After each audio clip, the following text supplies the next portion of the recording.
Welcome to An Honorable Profession, a podcast giving America hope since 2018. I'm Ryan Coonerty. Along with Debbie Cox Bolton of the New Deal, I'm lucky enough to be your co-host.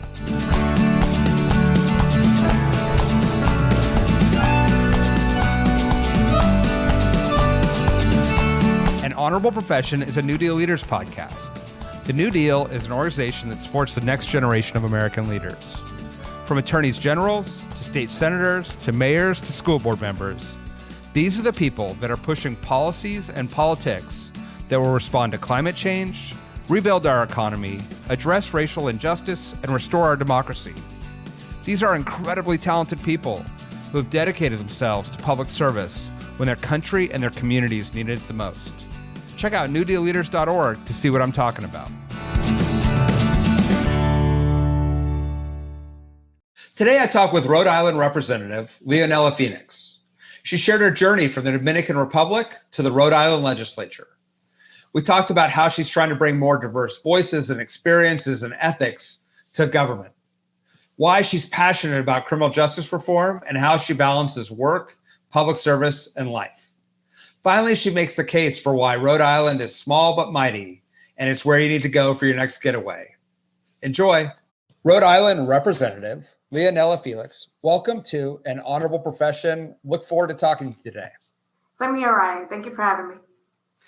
Why don't we start today with your journey? It's not everyone who starts in the Dominican Republic and ends up in the Rhode Island Legislature. Tell us about that path. Yeah, absolutely. Thank you for the question. So I am the proud daughter of immigrant parents from the Dominican Republic. We were actually born in Boston here in the U.S. And when we were about 9, and I say we because I am an identical twin, so you'll always hear me say we.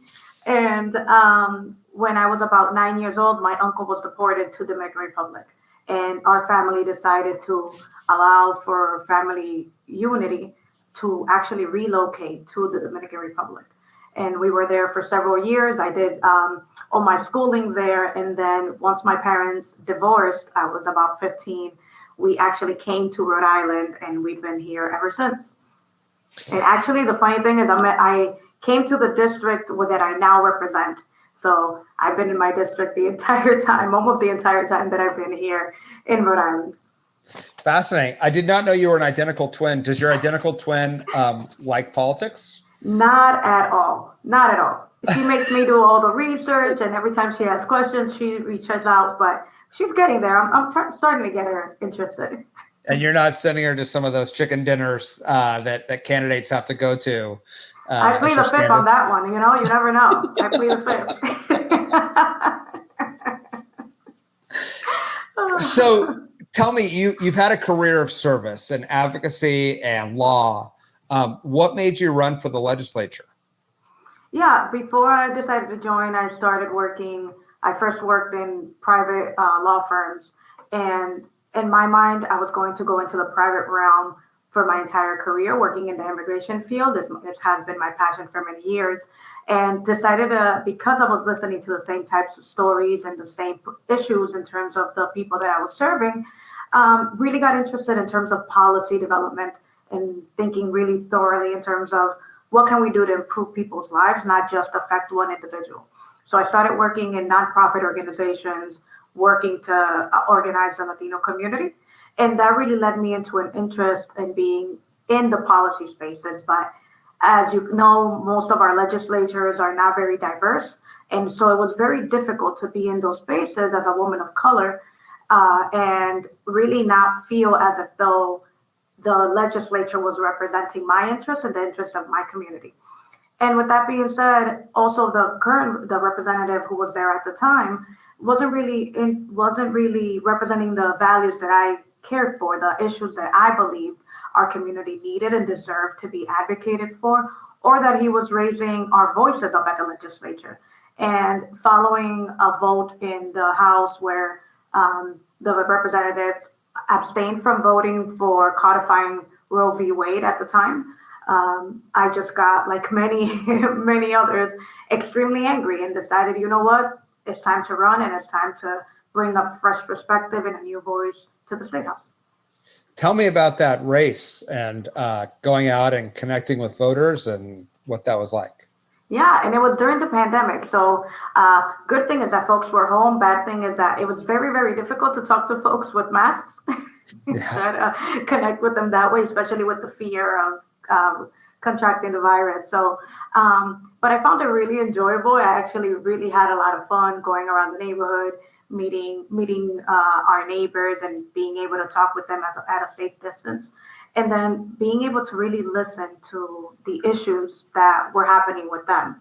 And whether that was at the local level and may not be things that the legislature can address, but we can also liaise and help them solve those issues to issues at the national level, at the state level. So it was really great to be able to listen to various perspectives and then be able to use those stories and those experiences to then advocate at the State House for various policies and laws that we've been able to enact. And you mentioned that our legislatures don't reflect the diversity of our communities or our country.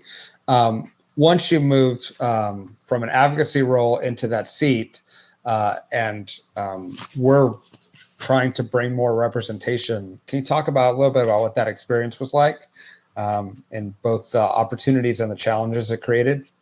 Yeah, absolutely. Thank you for the question. So I'll go a little bit back. Since 2016, we've had the privilege of been able to elect really awesome leaders up to the legislature. So right now we have about 21 members who identify as people of color, but we have it more expansive. So I'm actually the chairwoman co-chair of the Rhode Island Black, Indigenous, Latino, Asian American and Pacific Islander caucus.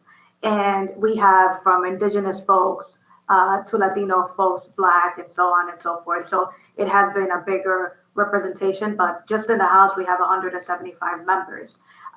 So to only have a small fraction of those to be people of color is not sufficient. We know that our lived experiences really shape the policies and the values that we bring to our advocacy, really shape the values that we tend to advocate for and push, and the issues that we tend to push at the legislature. So it's extremely important to have those voices. And the challenges around not having them is really that it takes a lot of effort and time, which we don't have as a part-time legislature, to really try to help our colleagues understand and educate them in terms of the issues and how they affect our communities.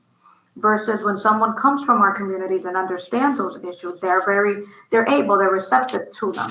Many are non-receptive because the simple fact that they just don't understand how a particular issue may affect a community different than theirs. So those are one of the challenges associated with not having a diverse room. And you've been very clear that your priorities are working families, reforming the penal system, and protecting choice. Can you talk about the efforts you made in those areas and the successes, and again, maybe the places where you're hoping to get some wins in a future legislative session? Yeah, absolutely. The issues that I really care about really come from personal experience. As we said, like, personal experiences really matter in terms of policy decision making. And for me, I'm actually someone who's been through the criminal legal system, and I had a felony on my record and was able, because of a judge and the current system, go through a diversion program for substance use that led me to being here today and being able to represent my community. And so that's why one of the issues that I really care about is reforming the criminal legal system. One of the things that I'm really excited that we got to do in the legislature was that we were talking about doing recreational cannabis for adult use. So doing recreational cannabis, but one of the things that we often don't talk about with these policies is rectifying what the war on drug has done to our communities, meaning in terms of cleaning folks' record, expunging people's records who may have marijuana convictions on them. So one of the things that we were able to do, and I was able to use my experience to push for, was to make the legislation and include the automatic expungement of cannabis records, which today about 23,000 records have been expunged. And now we're moving to phase 2, which is identifying multi-charges that can be expunged as well. So that's a really exciting, tangible win for being in the legislature. So it just gives me that energy to continue and move forward. There's been others in terms of housing as well. We know that housing insecurity and instability is a big issue around the country right now. And we've been able to push about 13 bills last session alone in terms of addressing housing instability, and everything from prohibiting fees from being collected for rental properties and to banning sources of income. We've done that before, and so on. So it's like we reformed actually also our zoning laws to enable municipalities to be able to build affordable housing. I carried a legislation to build more housing in around transit hubs, because it makes it easier not only for communities to be able to get around if you're near a transit hub, but also for our environment. So it serves that dual purpose. If folks are not relying on vehicles, they can take public transportations, they can walk to different places. So I'm really proud of the work that we did, and it was led actually by our speaker, Joe Chikarchi, in terms of ensuring that all of these bills got through the finish line. That's amazing. And I mean, the expungement alone, 23,000 people, that's a lot of lives changed in a pretty dramatic way. Absolutely. You know, I think many of us would think, oh, Rhode Island is a blue state, and so it's just easy to do all this reform and, protect a woman's right to choose and other initiatives. You and I both know that nothing is easy. Can you talk about how you built coalitions around some of these, or brought information to your colleagues in order to get these things across the finish line? Yeah, absolutely. It's as much as we are a blue state, I always say that we have colleagues who are more purple than blue, and that's because we do have a supermajority, and many recognize that by being under the label of Democrats, it's the only way, or particularly in those communities, that can be won. And so many of the policies and the discussions that you have with folks, even if they do identify or claim to be Democrats, are not really aligned with the values of the Democratic Party.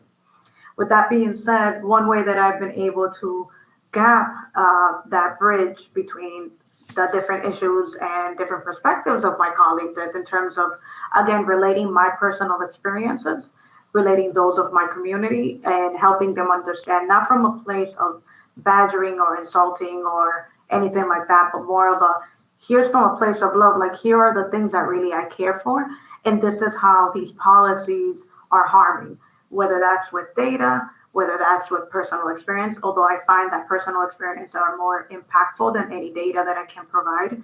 One example is I was working on legislation regarding classifying home workers as employees for the designation, and folks not really understanding why that matters, right? Why is it important for folks to be designated? And that, at least for that legislation, it was more in terms of legally and bringing all the policies and stuff. And then I'll give you another example where, in terms of trying to sway folks, we were talking about changing a legislation, the definition of a legislation, to be more broad rather than women to be parents, right? Because we talk about in being inclusive and in terms of transgender folks in particular, like make sure that they feel inclusive.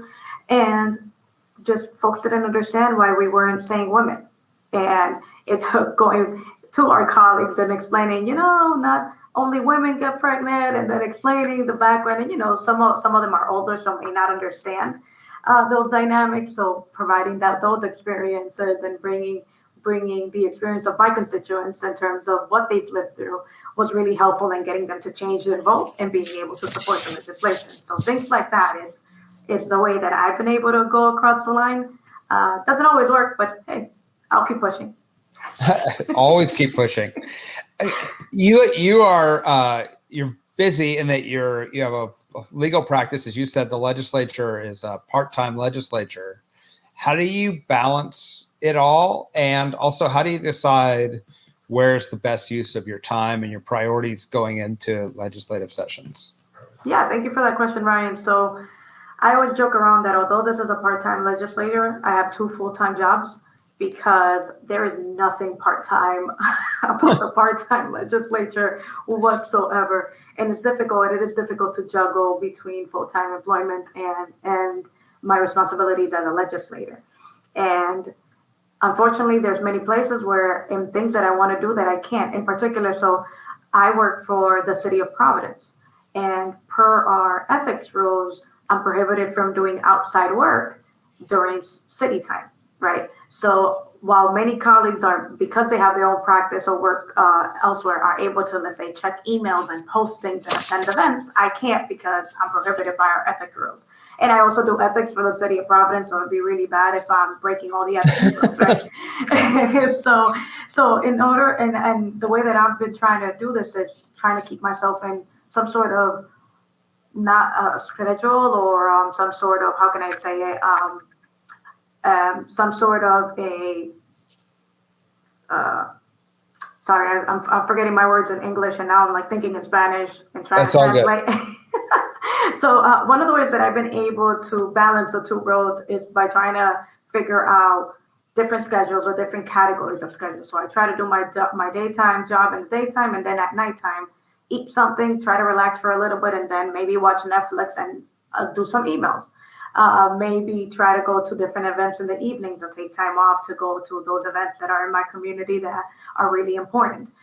So it's a really delicate balancing act, and things do fall through the cracks in terms of trying to get it, but that's the nature of part-time legislatures.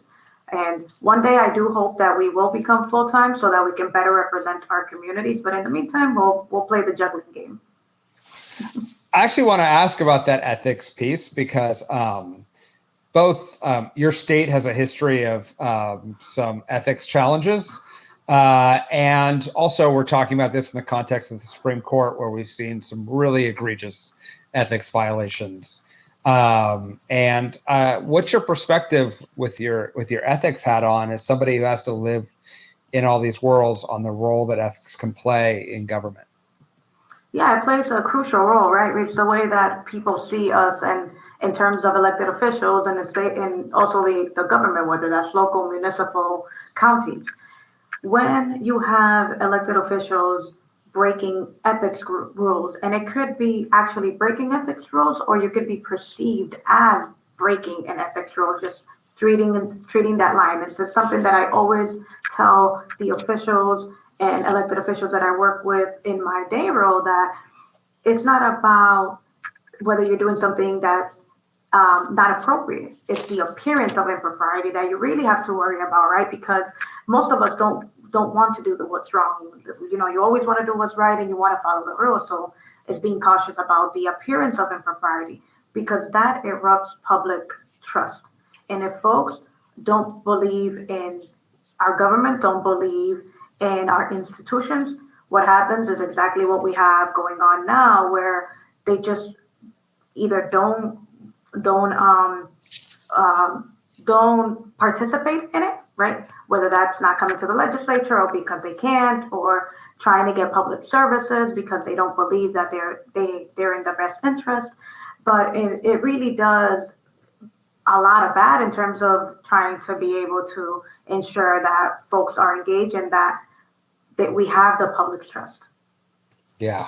So what's next for you from a policy priority in the areas that you've outlined, or in areas we haven't talked about yet, in terms of where do you see opportunity in the legislative session coming up?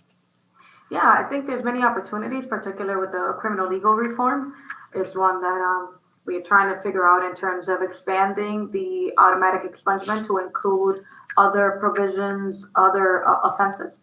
So doing a clean slate program like other jurisdictions have done and have been successful at. The other that we're trying to do is, how do we fund our public transit system?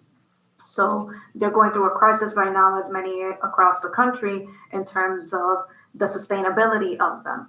I have a legislation in terms of making one of our, making RIPTA free, which is the Rhode Island Transit Authority, making it free. But right now it's less about making that free and more about making sure that it's available, readily available and equitable, making sure that they run on time, rather than making it free. We can go there once we fully fund it and ensure that our communities have access.